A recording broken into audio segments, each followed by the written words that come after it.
Halli Casser-Jayne, and welcome to the Halli Casser-Jayne Show, where along with my partner in politics, former White House correspondent Matthew Cooper, we slice and dice all things politics, and some days, Donald Trump too. This week on the Halli Casser-Jayne Show, an in-depth conversation with journalism's treasure and fiction writing friend, Washington Post columnist, and New York Times bestselling author, his new book, The PALADIN, David Ignatius. In our second half hour, Matt and I bring you our weekly take on the political scene. We begin with David Ignatius. Here we go. There is no other way to put it. David Ignatius is one of the great journalists of our day and one of our great novelists as well. The veteran correspondent and prize-winning Washington Post columnist with deep ties to the intelligence community, Ignatius has been covering the CIA for nearly 4 decades, delving deeply into the crevices few have gone before. Most recently and notably, Mr. Ignatius was instrumental in exposing the magnitude of Russian election interference in 2016. Breaking the story of Michael Flynn's clandestine communications with the Russian ambassador to the U.S.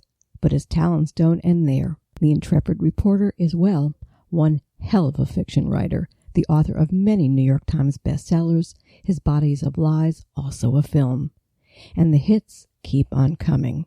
The PALADIN is David's latest suspense thriller, and it couldn't be more timely, getting to the heart of the most urgent national security issues that face us in the lead-up to election 2020, revealing the havoc that disinformation could wreak on our political system and our very reality. Let's talk with David Ignatius.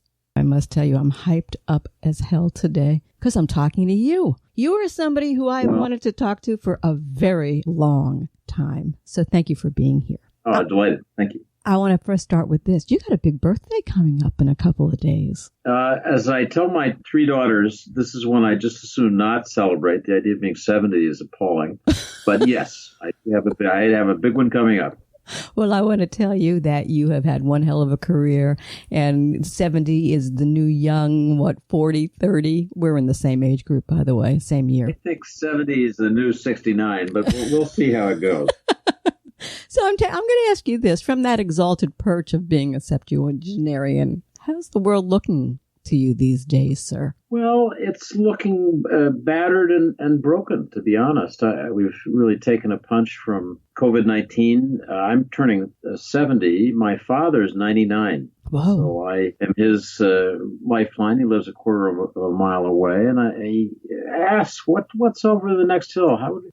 What's the future going to be like? And I just try to keep encouraging him, as I do myself, my family, to keep up our spirits in the hope that science will develop therapies and ultimately a vaccine, and that we'll go back to something that feels like the life that we had before. And I want my dad and everybody to be part of that. Yeah, it's really extraordinary times, isn't it? So here comes this book, The PALADIN. Could it be more timely when you wrote it? Good Lord. So, talk about the luck of the Irish. I didn't know people would have quite as much reading time as it turns out that they do. I know. And so this is a book. Yeah, talk to me.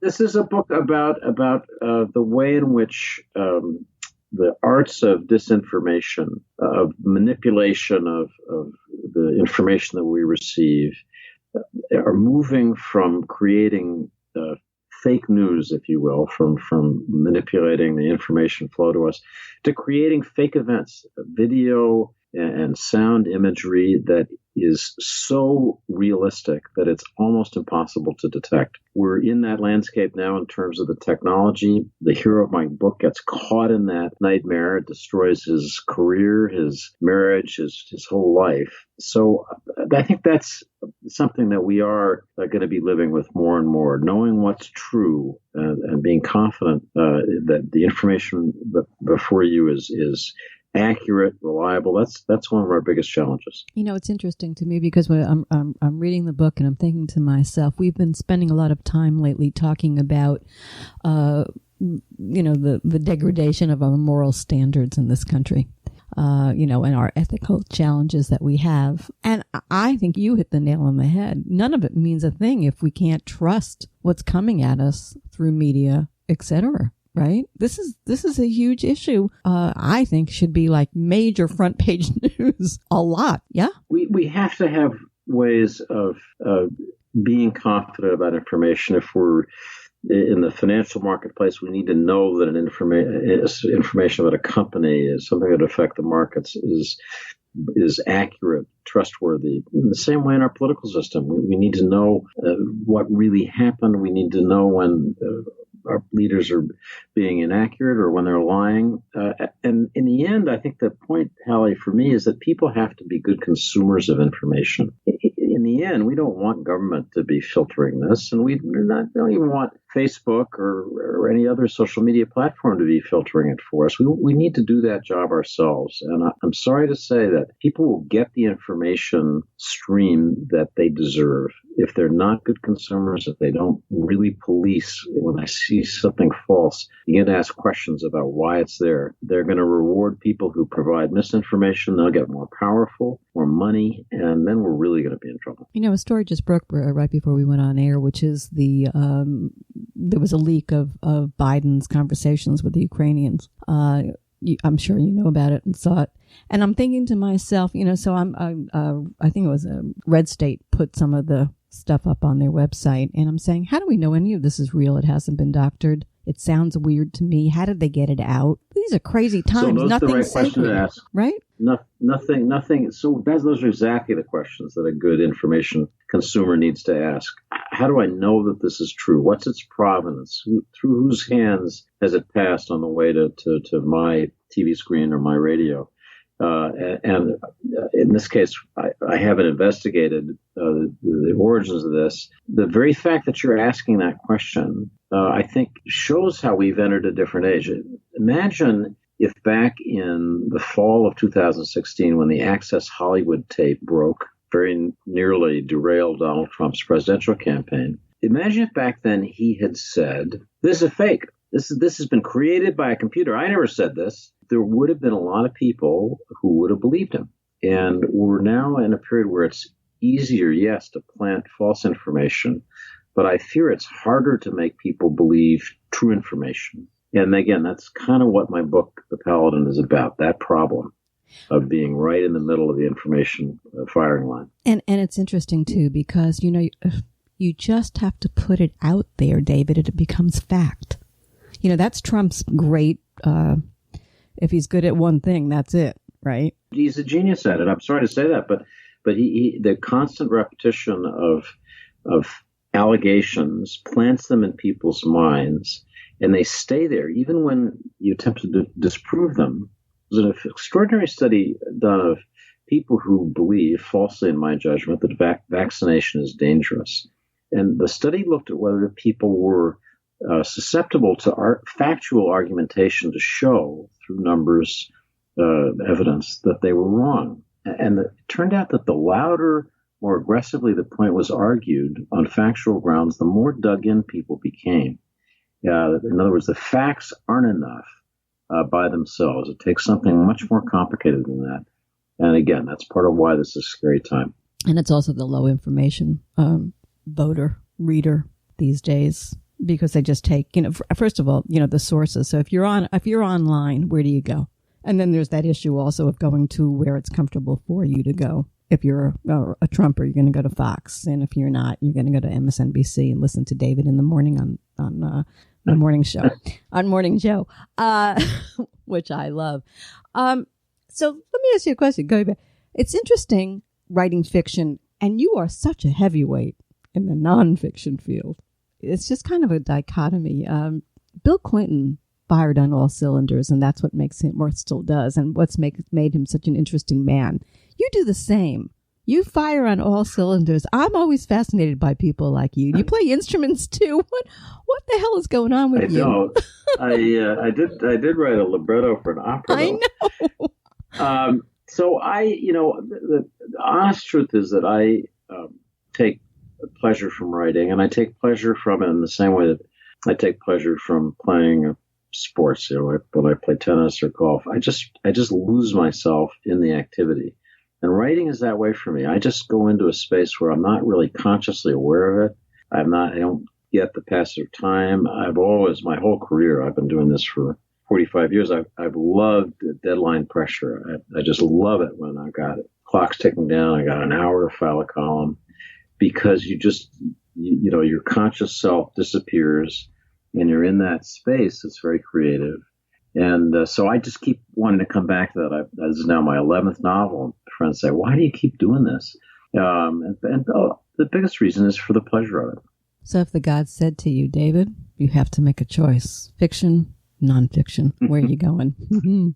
So I said in my last book at the end that I had thought, when I published my first novel in 1987, this is a spy novel, but CIA in the Middle East. And I thought, okay, David, you have to make a choice. This book has been successful. People are telling you you're a novelist. So you got to choose. It's a fork in the road of life. Either be a journalist or be a novelist. And I just couldn't. I couldn't bear to give up either of them. I wasn't sure I could make a living as a novelist. I had young children, 2 already, one more on the way. And so I just didn't choose. And I've always thought I was so lucky.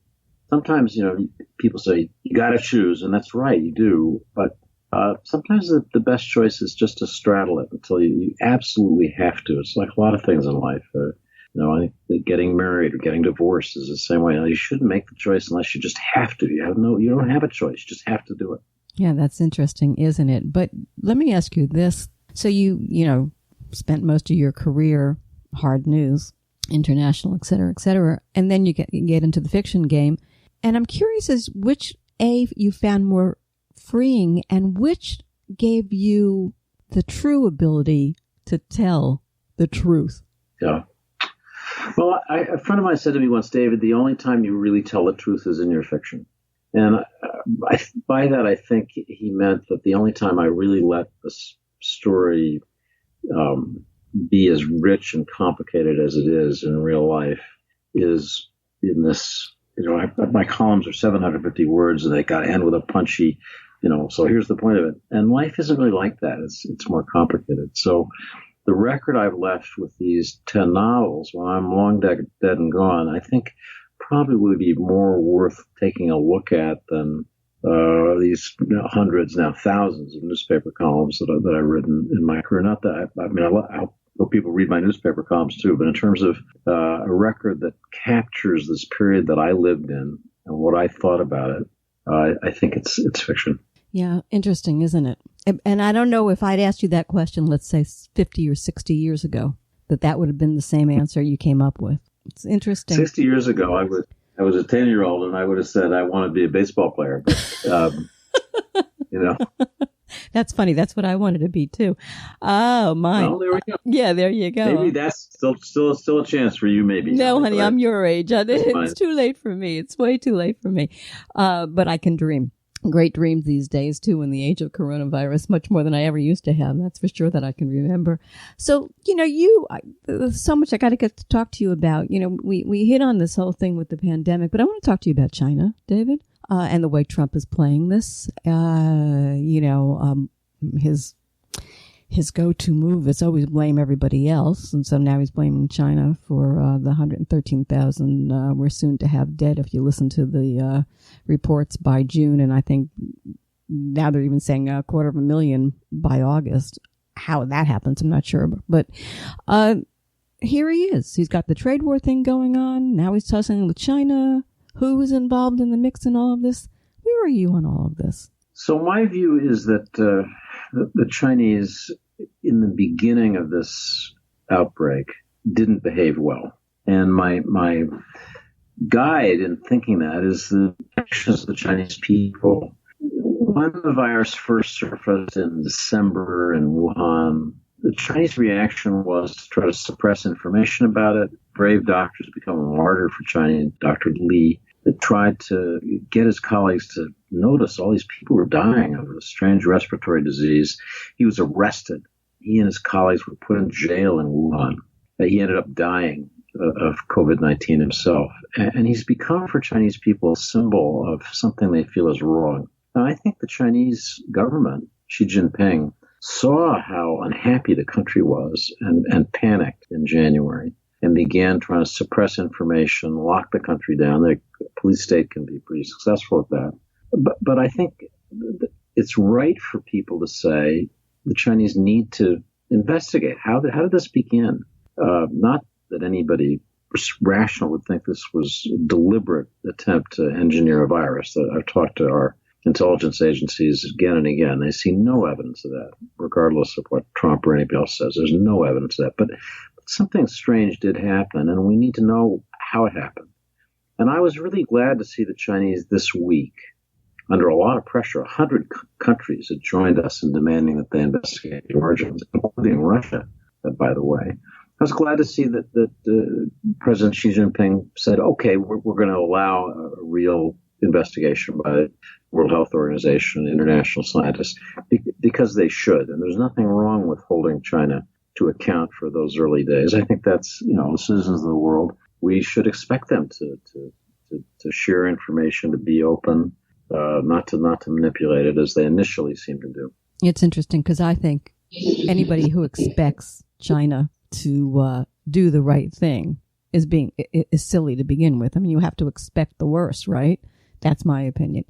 That being said, the blame game is going to get you absolutely nowhere. But although I'm with you, it has to be investigated for sure. I saw that they were going to stop the eating of these wild creatures for 4 or 5 years. Pangolins. They're not going to eat it. They're not going to. I think these are supposed to. The theory is that the bat coronavirus that was in bats. Nobody eats bats, but pangolins, these weird little creatures that are sold in markets in Wuhan, apparently, they do eat bats, and there's a theory that's how the virus jumped. Whether this was an accident in nature, jumping from species to species, or an accident in the laboratory, a sample that had been collected, because the Chinese collect a lot of bat coronavirus samples that got loose. We just don't know. Maybe that's something to play around with in the next novel. There you go. But, it's interesting also that you have to think right now, is this a time to be going and starting World War III with China? No, obviously not. Yeah. I mean, Trump's, what's what the guy's thinking? Maybe you can tell us. So, like any president in crisis, he's looking for somebody to blame his problems on, and the Chinese have been convenient. When the Chinese aren't available, he goes after Barack Obama, his predecessor. He likes to say, I'm doing a great job. It's these people, or the media, more often the source of his problems. But, that's not the kind of mature leadership the country needs. So I think making a blame game, incendiary attacks on China is wrong. It's bad policy.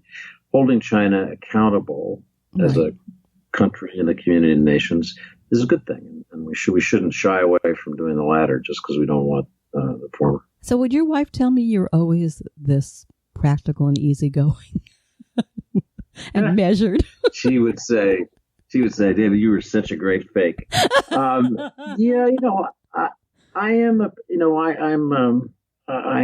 a fairly measured person. I'm spoiled. I've only been married 40 years in October, and I have 3 wonderful daughters. Somebody once said about Richard Nixon that he was spoiled. He had 2 daughters and dogs. He was surrounded by all these loving, loyal creatures. What the man needed was a son and a cat.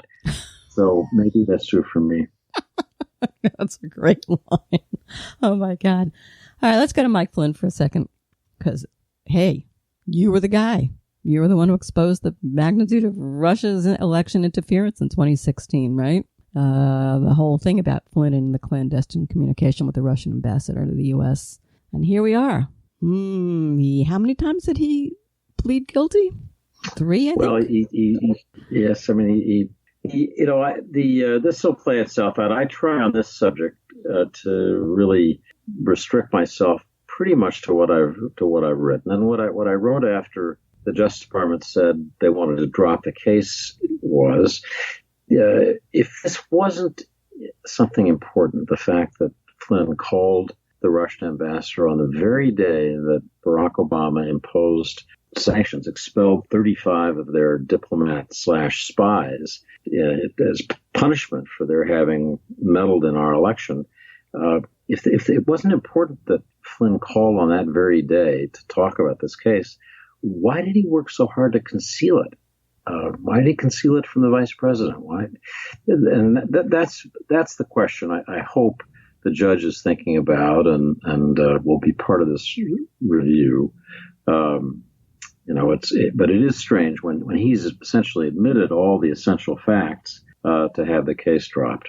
Why are you hesitant to talk about it further than you already have? Because I just think this is something that it's in play. It's a volatile question, and I want to choose my words carefully, and I can do that in what I write. Can you get called into this or drug into it? Well, I hope not. But I'm a journalist. And there you go. Right. How about on Obamagate? No Obamagate. How do you call this? And gate. Well, so add gate to the end of any word, and you have something that's supposed to be a scandal. The president hasn't really explained yet exactly what he means by this. It's again a case where repetition of something with the implication that there's something wrong is an approach. It's like when he says the Russian investigation is a hoax. It's a hoax. He said over and over again.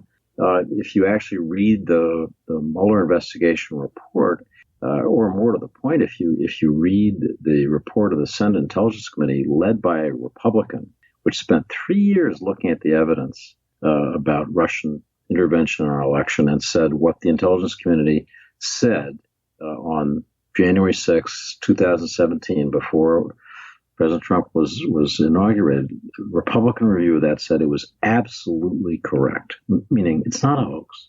Everything that they said is right. So, this is, again, people need to be good information consumers. When you see an assertion made, it's important to really think and review what's the basis for that. Otherwise, we're just prisoners of people who just seek to deceive us. Oh boy, so much to talk to you about, so little time. I do want to say this about Russia, and I want to bring up the Mueller report just briefly, because the end of the Mueller report was there's no exoneration. And I think a lot of this goes back to Trump knowing that and how he thinks this is going to get played out, in the next 6 months with the election. And I'm curious, do you think that there was no collusion, or do you think they just covered their tracks so well? So I think that the evidence is clear that Trump solicited openly Russian help in the 2016 campaign. Russia, where are you? If you have some damaging emails, release them. And there were a series of documented instances like that where there was a back and forth with Trump and his associates seeking Russian help. They didn't hide most of it. It was open. And the judgment that our intelligence community made at the end of that, and in the beginning of 2017, was the purpose of this campaign, orchestrated by Putin himself, was to help Trump and hurt Hillary Clinton. That was the judgment they reached. And then, as I said, Senate Republicans spent 3 years looking at that. They had somebody practically living at the CIA going over every bit of evidence. And they concluded after 3 years that judgment was correct. That is what Putin tried to do. More to the point for your listeners, there's every reason to think the Russians will try to do it again, that they're trying to do it right now. This is what they do.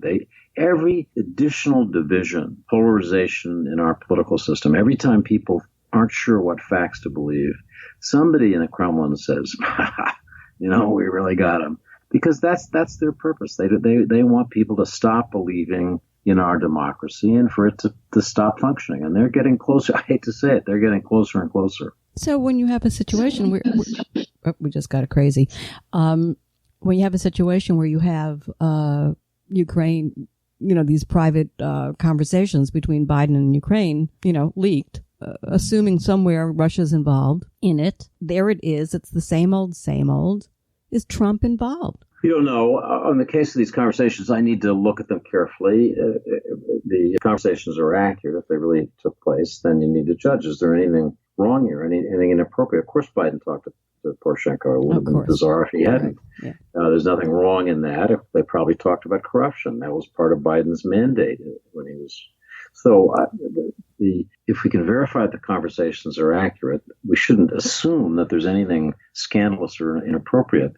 The conversations could be leaked any time by Russia about anything. But as I say, it's early as we're talking about this. I just needed to do more. All right, I'll have to have you back then to talk about that. Let me just with pleasure. Okay, let me just also ask you this very quickly. I just lost my train of thought. Come back quickly, Halli. Come on, because we only have a little bit of time. Oh my God, I love when this happens. Let me look. I got notes. So somewhere in here in my notes. Oh. You want to ask me what I want for my 70th birthday? No, I very well. Yeah, I could. Hey, what do you want? Yeah. I want an idea for a 12th novel. Any of your listeners can send it. Listen, I got news for you, buddy. You're going to have one, I can guarantee, in a very short period of time. This is what I want to talk. I wanted to ask you if you've been invited to any swanky parties at the State Department lately. Well, not lately, but I have been invited by Secretary Pompeo to dinner. It was after I'd written something that he had every reason to really dislike. I want to live in a Washington where I can write what I think, and people don't think that we're not at general quarters. It's not a war. It's the process of holding officials accountable, telling the truth. That shouldn't be a crime. It shouldn't even disqualify you from a dinner invitation. It's quite a story. That's another one we can talk about later when we have a little bit more information on what exactly is going on with the IG and all of that kind of nonsense. Trump played a great game with his hydroxychloroquine, which I cannot say, by getting everybody off of Pompeo for 48 hours, which is another story that has to do with your book because it's the same thing, manipulating, all of it. It's just... Well, I wrote a column about this Pompeo's having fired his inspector general, and what I said was that Trump acts like the United States government is a family business. He's never rarely run a publicly traded company, and so he's not used to having auditors and every corporate CEO in a big company knows what it's like to have intrusive auditors, and you just live with it. You don't fire them; you just live with it. And it's just another thing that he doesn't seem to have learned in his past career. He's a very slow learner, if he learns at all. That somebody needs to write about, because anybody else would have fixed this. Learned from your mistakes and quickly changed it. But he didn't, and his poll numbers are not so great. So he ought to be thinking about that. No. The great thing about a democracy is we get to choose our leaders. If we don't like the way somebody is behaving in a leadership position, we can elect somebody else. So, the one thing I don't want to see COVID disrupt is our election cycle. Yeah. Scary, isn't it? That would be the ultimate tragedy. Yeah. So 2 quick ones, and I mean, really quick. Are you worried if he gets a second term?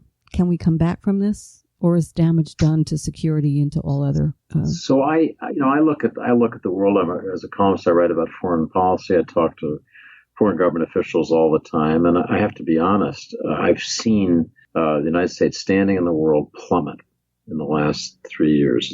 It's startling. We've stepped back from the leadership roles that we played through my lifetime. I was born in 1950, but really, for 100 years we've been the key dominant force since the end of World War One. We're giving that up, and we're doing that because of, I think, completely misplaced ideas about how retreating to America first ends up making us stronger. I think the evidence is clear. It makes us weaker. I think it's in the end going to be bad for our economy.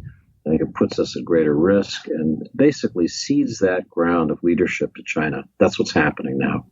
And people don't like it, and they shouldn't, because it's not good. It's not good for our country. They have a chance to do something about it. All right, I'm not going to end on a bad note. My assistant wanted me to ask you. She said, you're so serious. And I just said to her, I just wrote her a note during this conversation. He's not so serious. He's adorable. What is Willie Geist really like? Willie Geist now, talk about a nice person. Willie Geist, if you're going to think, okay, I've got, a week I got to spend in quarantine, who's going to be fun to talk to? You'd probably put Willie Geist right up the top of the list. I'd put Joe and Mika there too, but Willie Geist is one of the nicest, most even-tempered. You said that about me. That's really true about Willie Geist. No, it's really true about you, and I know that better now. Hey, my friend, happy birthday. Many more. What a delight to have you here. Can't wait to talk to you again. Take it easy. Me too. Okay. Thanks. Bye. Bye. I've been speaking with David Ignatius, writer for the Washington Post Group and best-selling fiction author whose latest book is The PALADIN. Visit David's website for more information on his work and on the PALADIN at davidignatius.com. You are listening to the Halli Casser-Jayne Show. The Halli Casser-Jayne Show posts new podcasts weekly at hallicasserjayne.com and is available wherever you listen to your podcasts. Be sure to find us on Spotify, YouTube, Apple Podcasts, Google Podcasts, Stitcher, on all your favorite apps. You can find the Halli Casser-Jayne Show on your Alexa device too. Just say the Halli Casser-Jayne Show. Oh, and come play with me on Twitter at the Halli CJ Show. It's Halli and Matt time. Here we go. Welcome, my friends. Here's where we are this week. There are nearly 95,000 dead American souls, 1.58 million confirmed cases in the U.S., still more than any other country per capita. Americans died from COVID-19 at the rate of about 1 every 42 seconds in the last month. All 50 states are at least partially reopened, even though, as of yesterday, at least 18 of them had recorded a clear upward trend of average new daily cases over the prior week. Some hospitals are actually overwhelmed by the new cases. 38 million Americans are unemployed. Another 2.4 million Americans filed for unemployment last week, claims rising to 25.1 million for the week that ended May 9th, and a 2.5 million increase from the prior week. And in case you didn't hear it, Trump wants to cut off unemployment insurance for all those unemployed Americans. Oh, and let's not forget that 1 in 5 American children are going to bed hungry, and that the Republicans are currently working to gut food assistance to the needy. Good morning, Matt. How are things in Washington, D.C.? Well, our mayor is starting to talk about lifting the various restrictions because the numbers of new cases have been going down, and so we may in 10 days start to see some big lifting. So that's an encouraging sign here. But that said, it's still life without restaurants and bars and clubs and gyms and nail salons and all sorts of things, and people walking around in masks, and so it's still pretty weird. Yeah, it's not normal.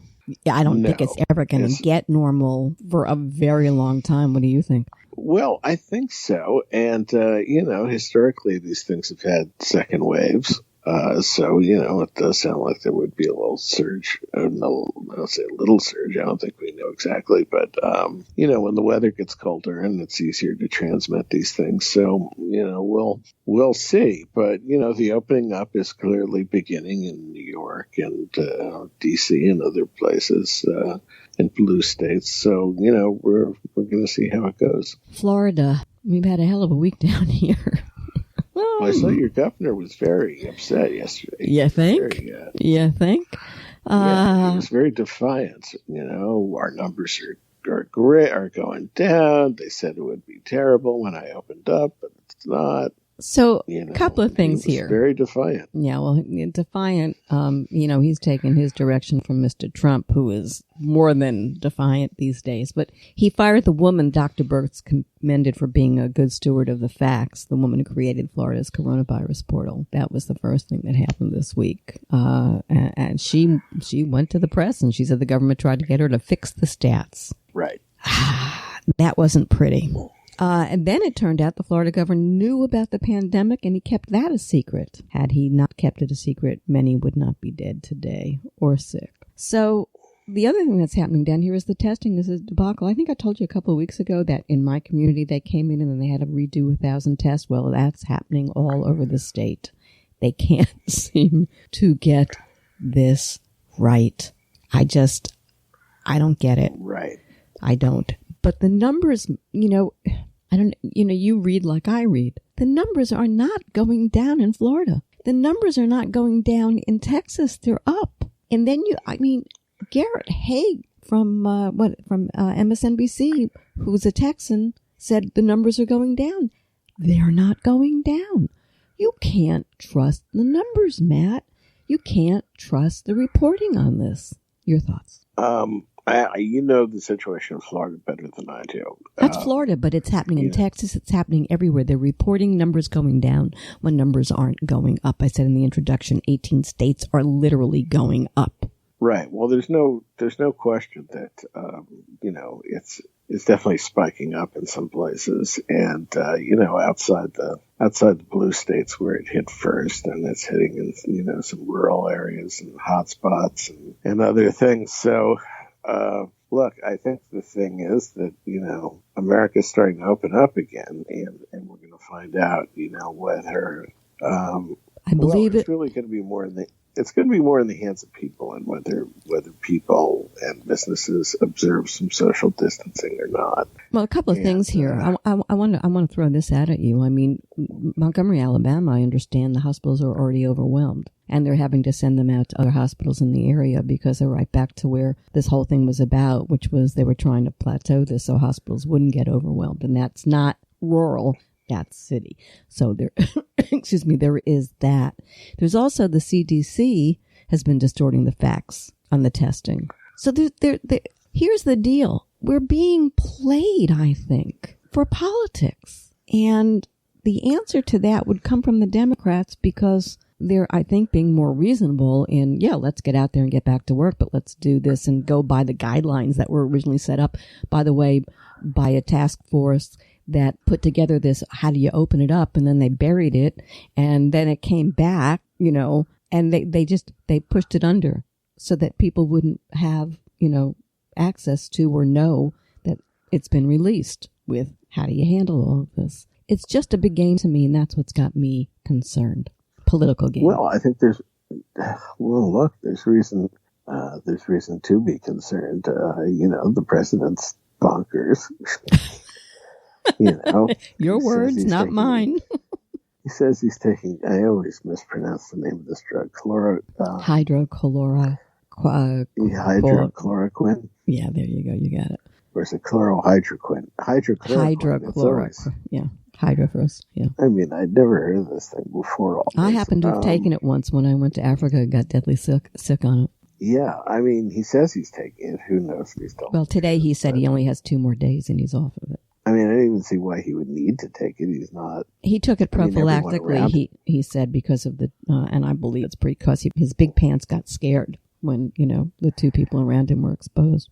That's my guess. Yeah, if he took it. Yeah, well, that could be it. Who knows what dosage he's taking either? If he is taking it. But mind you, he'll take that, but he won't wear a mask. So he's going to kill himself on a drug that people have said can kill you if you have heart disease, which he has, but he's not going to wear a mask.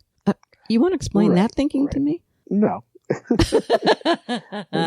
mean, he's, it's vanity that's keeping him from wearing a mask, and he's afraid his makeup will rub off on his mask, and then somebody will get the shot. He's got that crazy hair, I mean, it's not surprising he wouldn't want to wear a mask either. Most leaders, historically, if tried to set an example, they wear a hard hat when they go to a construction site. And during a flu epidemic in the 70s, Gerald Ford famously got a butt injection. People, generally leaders try to model the behavior they want people to follow, but this guy, he can't do that. Well, I think he goes back to Michael Dukakis. I think he's thinking Michael Dukakis. Sure. Yeah, I think he does where he's going to look. I think he is one of these people who thinks like masks are for the little boys, right? Yeah. Well, he's not well. The guy's not well. He's just not well. But Dr. Birx and Dr. Fauci have been mostly silenced. We're getting no real information. I have to say the Florida press has done a remarkable job on this. I don't know what's going on in the rest of the country, but they are really nipping at DeSantis's healed, and I give them a lot of credit for it because he's a tough guy, that DeSantis, and they're being very measured in their reportage, and that's great for local reporting journalism. I'm happy. We still have some papers in the state, and that's a good thing. Now, here's where we have to change subject. Trump's throwing a lot of mud at the wall, and his polls are tanking. But before we talk about some of what he's been up to this week, I want to talk about Michael Flynn and the fact that you never know what you're going to uncover in an interview. All right? That happened to me in my conversation with Washington Post columnist and bestselling author David Ignatius yesterday. You have not heard the interview yet because it hasn't run yet because you and I are taping. It'll run this afternoon. So I'm going to throw something out at you, okay? He's a delight.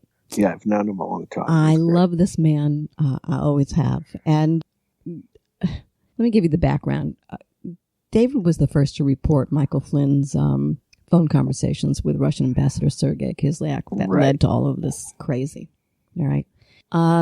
That said, there was a big brouhaha when Trump and another Friday night massacre fired State Department Inspector General Steve Linick, who was looking into allegations the Secretary of State Pompeo was using a department political employee for personal tasks for both Pompeo and his wife. Also, that Pompeo was using public funds to host parties for Republican donors and people of power. Okay?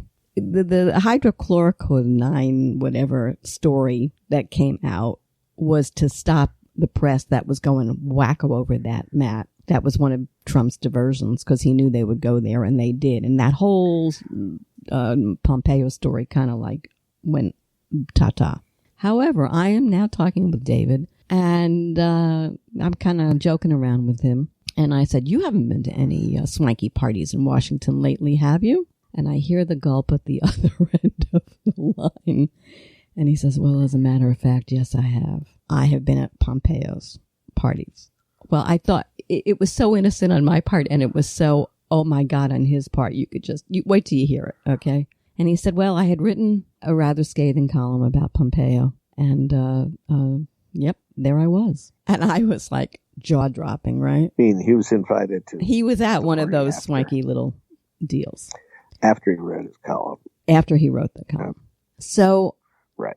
He said to me, interestingly enough, look, Halli, I don't want to live in Washington where I can't have dinner with the folks that I am writing about. And that's where he was, and that's where he wanted to leave it. He said he would come back on and discuss more because the story had been just broken, that part of it.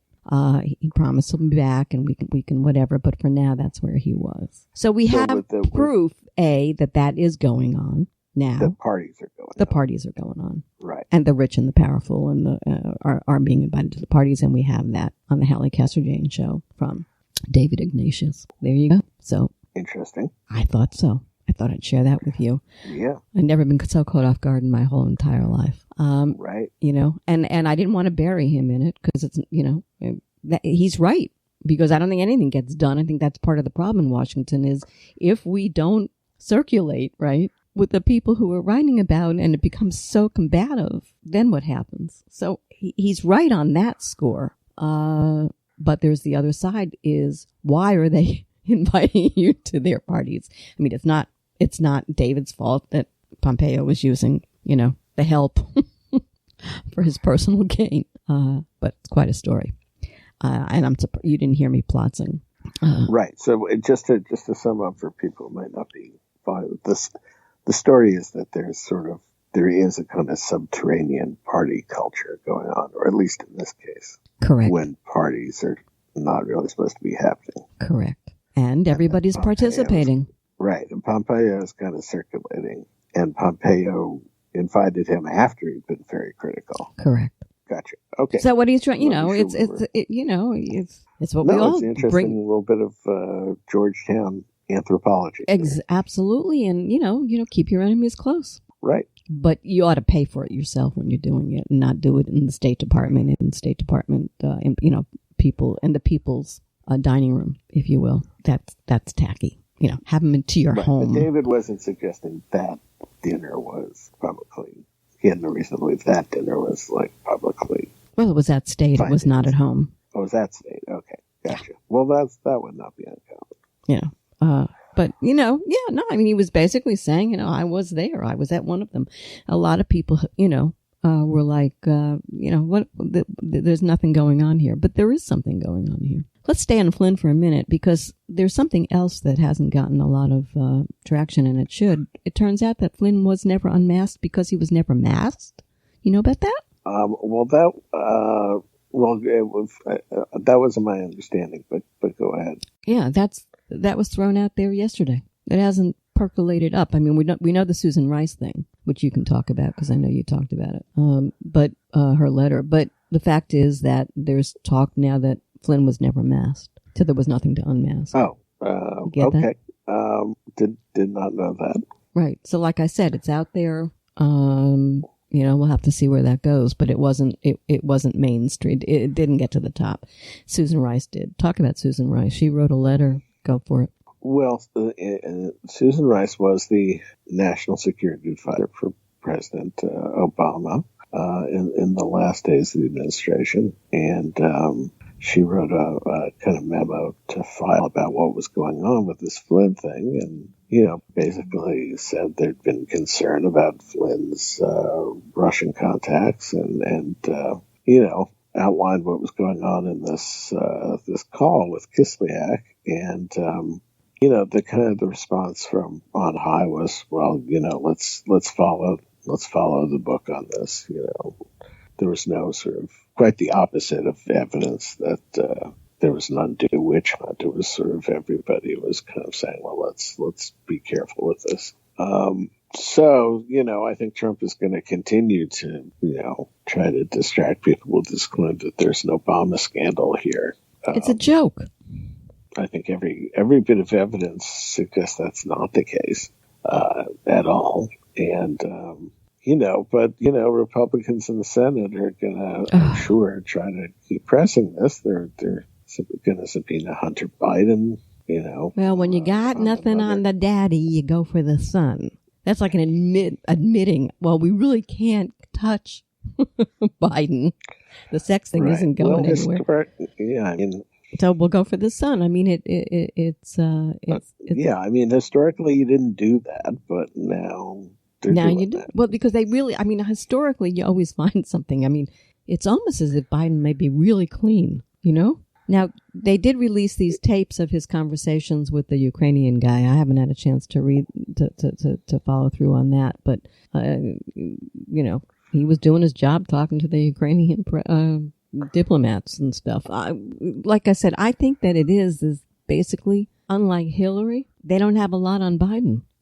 He's, you go for his, he can't talk, go for, he's atrophying, and go for a son. But it isn't working because guess what, sweetie? The poll, he's down 11 points in the polls. We were just talking about you and I last week. You were so concerned. You said 3 points is not a big enough spread at this point with all the crap that's going on. And now it's 11 point. Hello. Yeah. Well, look, there's no question. Look, I mean, I think it's, Biden's ahead at the moment, and that gap is widening. And, not totally unexpected given the depression and everything else. The little things in life, right? Little things like that, I do worry the Democrats are seeing, just to go back to the coronavirus, I do think it's worrisome in the long term if they're seen as the shut-in, I don't understand. Party. Explain. Well, I see what you're saying. I think they want to be. I think the Democrats want to be seen as wanting to get the economy moving as much as the Republicans. And they should be making a bigger deal about McConnell dragging his feet on unemployment and other things that where the party wants to get things moving, get things fixed. Yeah. I think Nancy is giving McConnell the rope to hang himself. Yeah, I think that's right. Yeah, because he is on the wrong. Yeah, I just said it in the open. They want to gut healthcare right now.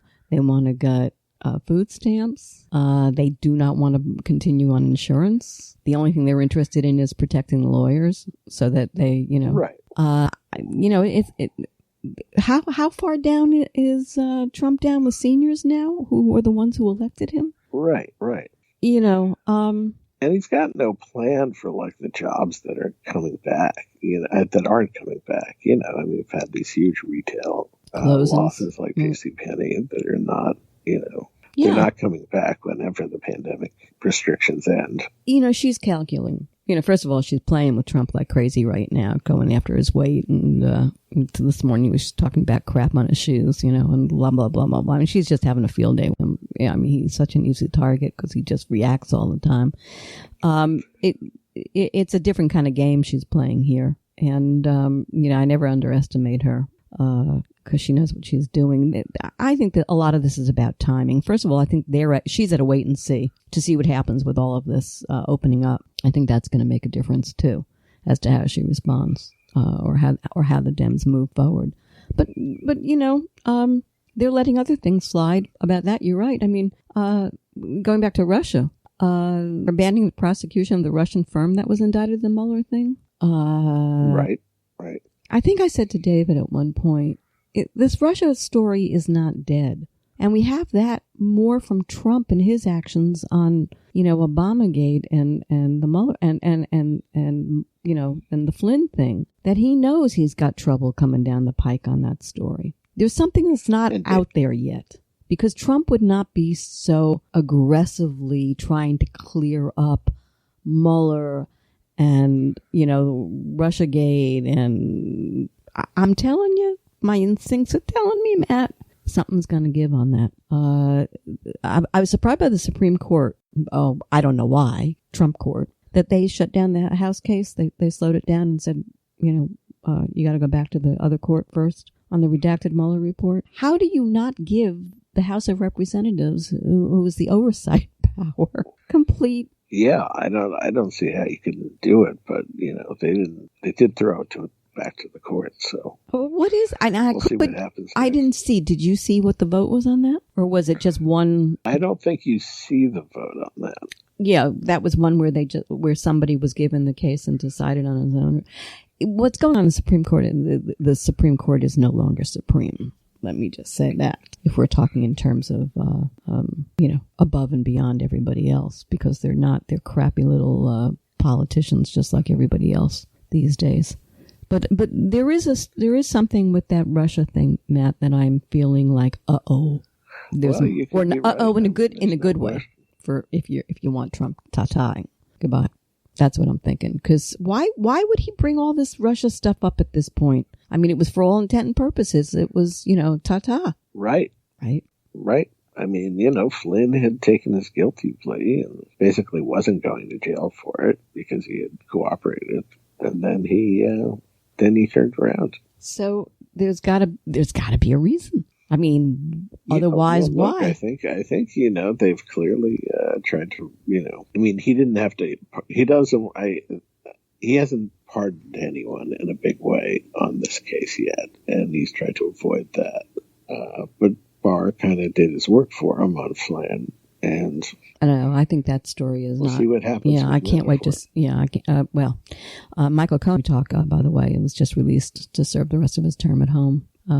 They tried to stop that, but I guess they couldn't get past the prisons on that one. It was too unsafe. Wherever the hell he was up in New York. Manafort's out. That leaves us Roger Stone, the only one involved who hasn't served any time, and they're certainly working hard to whatever. Obama surfaced this week, big time. Gave a commencement speech. Gave a little kashrai to Trump. Right. He took Trump. He's been fairly strategic in his appearances. Fairly limited, but he popped his head up this week and took a shot at Trump. And I don't think it means we're going to see a ton of Obama out there. I think we're going to see more of Obama than we've ever seen of any past president. That's my guess. It'll be a while, towards the end. You wait and see. Well, they'll definitely use him at the end to try to affect turnout and such, but we'll see. I think he's, I don't think he wants to get in the mud with Trump, I do. Nobody wants to get in the mud. I do. But he can get in the mud without getting dirty. That's Obama's gift. Trump slings mud. He built these up himself. let me just say this. Trump slings mud and he filthies up himself. Obama slings mud and he always manages to make the other guy look dirty. That's the great gift of Obama. That is the gift. And so that's how I see that. I think he'll be around a lot more. By the way, to get back at Obama, Trump refused to be at the unveiling of his portrait in the gallery, Obama's portrait in the gallery. I mean, tisk. Yeah, that's been a sort of charming tradition that, even if the president defeated the previous president or whatever, that there's, you invite the president back and you have a little party and they serve, it's kind of a nice tradition. I mean, George W. Bush was very sort of charming when Bill Clinton came back, and that was particularly sort of nice one. But those days are over. Do we ever get back to normal? Do we ever get back to normal? Or do we ever get back to where we were? I mean, you think about it and it makes you almost want to cry. Because has Trump's damage to America standing aside America's relationship with itself, notwithstanding the coronavirus and what that's going to mean long-term or short-term even. But, I ask myself that every day, is this it? We're just another banana republic, and this is it. We've lost it all. We've just lost it all. It makes me ill to think that's true. What do you think? I don't know. I mean, I think it could go either way. It could sort of go back to, I think it could kind of end like McCarthyism ended, when it ended, it ended. Or it could be the other way. We're just permanently screwed, that this is just. Well, the institutions themselves been so infiltrated by this crap, this horror, this silliness, this, deviantness, this, unlawfulness. That's, I don't know. I think it depends on the level of repudiation of Trump. If he's really, I think if the Republicans really pay a price, which they have not, then. How do they pay a price if he's voted out? They'll just say, we never liked him.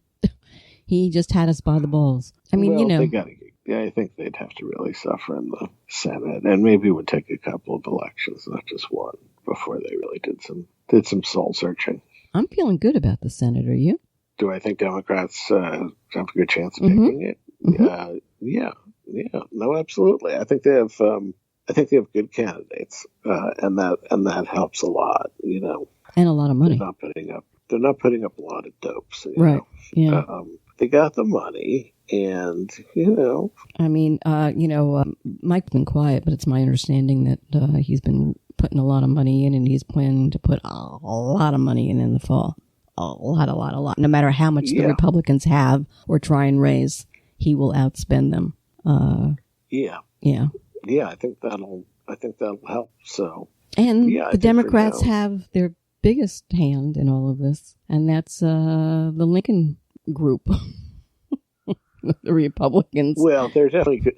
They're definitely good at getting under Trump's skin. Oh, yeah, but they're amusing as hell, and I think they're making some headways in the game. Yeah, they're using very modest resources to really pop Trump. I love it. I think they've got this ad about Brad Parscale. Yeah, did you see that? Campaign manager. Yeah, I think it's just designed to get under Trump's skin and maybe get Parscale out of there. Yeah.